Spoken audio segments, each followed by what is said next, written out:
You testified that you have 3 children and 1 child between the two of you. But according to your paperwork, you have a 4th child. What? Yes, Your Honor. You didn't know she had another child? Your Honor, I had no clue. You were not going to tell this man that you have another child? Your child has another sibling. You don't believe that's important? It's more than a sibling, but it's someone he knows, so I just don't think it's important for him to know. I am not about to play these games with you. You save those games for your old job. Ladies and gentlemen, welcome to the absurd world of child support court. Meet Mr. Brooks, a full-time father and worker, and his co-parent, who, despite her disability from an unfortunate incident, well, we'll get to that, is about to get a big dose of reality. Watch as this courtroom drama unfolds, because nothing screams justice like having to pay for a child with barely any help, unless, of course, you've worked at a strip club and injured yourself on a stripper pole. Yes, you heard that right. Well, actually, I'm here today because I really feel like my counterpart here, my co-parent, she is intentionally working just to not even pay or help out in child support. I am a full-time father. I'm also a full-time employee, and I don't get as much money on a week-to-week basis. And I'm really looking for just a little help or support in what we created together. And it seems like she's kind of trying to run out on her responsibility in this with me, and I don't think that's fair. What do you mean she's trying to run out on her responsibility? What do you mean by that? Meaning trying to dodge the fact of, Here we have Mr. Brooks asking for a little help in the form of child support. He's not asking for the world, just a bit of financial relief. Apparently, raising a child and paying for daycare, tuition, and education isn't part of his solo mission. But wait, in comes Mrs. Brooks, who feels that somehow she's been misunderstood. Apparently, a disability check exempts her from all responsibility. The twist? She's completely fine with her disability check, or she was until Mr. Brooks got fed up. What is your disability? I hurt my leg. Okay. So I'm not able to work as I would like to, and he knows that. He knows that. You are aware, though, that in the state of Texas, you can be ordered to pay child support and the money comes directly out of your disability check.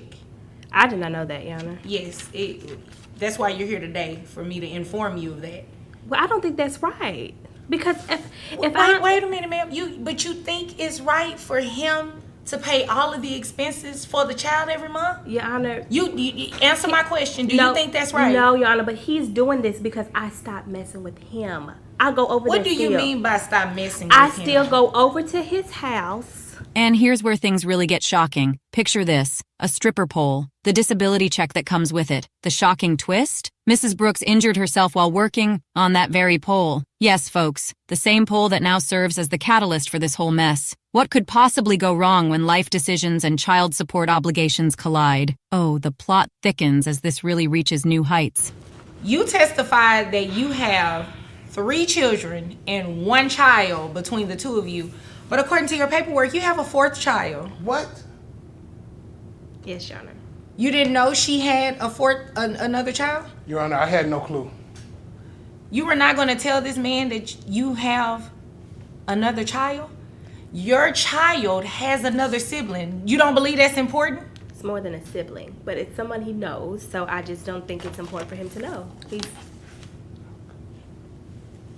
I am not about to play these games with you. You save those games for your old job. Now, the twist you didn't see coming, Mrs. Brooks forgot to mention she has another child, because apparently that wasn't important enough to mention in court. Because, why inform your child's father that there's another kid out there possibly needing support? Just a little detail. But Mr. Brooks doesn't buy it. Let's see if the judge believes her. Now, based on, you said you received disability, correct? Yes, ma'am. How much do you receive in disability a month? Only $1,200. Only? He's not getting anything from you. What do you mean only? He's getting a lot from me, but okay. Financially, he's not getting anything from you to support this child, correct? Yes, ma'am. Okay. Based on my calculations, at $1,200 a month, puts you about $14,000 or so a year. So, giving you credit for the other children you have, your child support obligation comes out to $163.20. Who covers medical insurance for this child? Anthony is currently on Medicaid. Medicaid. Okay. So, ma'am, considering you are the one that is going to be responsible for child support, you're also going to be responsible for the health insurance. That money has to be repaid back to Medicaid. It's a state agency. You have to pay it back. Therefore, based on what your gross and taking 9% of that, which is what you would be responsible for health insurance, it comes out to about $108. So your total monthly obligation is $271.20. That is to be paid on the first of each month. Hold on tight. It's time for the math. After all this, the judge calculates how much Mrs. Brooks owes. Not much, just a cool $271.20 a month. A sum that, by the way, she finds outrageous. Because, of course, $20 every 2 weeks is the solution to cover all the child's expenses. Tuition, daycare, food, clothing. Everything's so clear now. What's the solution? Maybe it's time to go back to that poll. And it will be paid directly to him. Child support obligation and the Medicaid coverage. You understand, ma'am? Because you're looking very confused right now, and I'm confused as to why you haven't been giving him any money to support this child. Because I've been giving him other things, Your Honor, and What other type of things are you talking about that he gets from you? Can you tell her what I give you, please? I'm asking you. Your Honor, I give him lap dances. I give him Oh, everything okay. you See, can think that's too much. That's too much. I'm referring to anything that you give him for the child. Based on what you all do behind closed doors, your little secret rendezvous you have going on, that has nothing to do with in here. After all the drama, here comes the final blow. The judge makes it clear, pay or face the consequences. And when asked how she's going to afford it, the answer is simply perfect. Find another job. Yes, go back to that poll, Mrs. Brooks, because apparently that's the only solution that works here. But don't worry, she'll have time to heal. And when she returns to her stripper glory, maybe the child support obligations will increase too. It's Vonda Bailey, and I'm coming to you as the lawyer this time. We have arrived at the educational portion of our show. I just wanted to go over what this segment would cover and how the different scenarios interact with child support under Texas law. I'm unemployed, but I receive disability benefits. Do I still have to pay child support? Well, under Texas law, that is very much so the case. Child support payments can come from many resources, including your wages, bonuses, overtime, disability payments, even workers' comp. Yes, that is very much so the case. Although you may be receiving disability benefits, you're still obligated to pay child support. Do you know of anyone who's experienced a similar situation?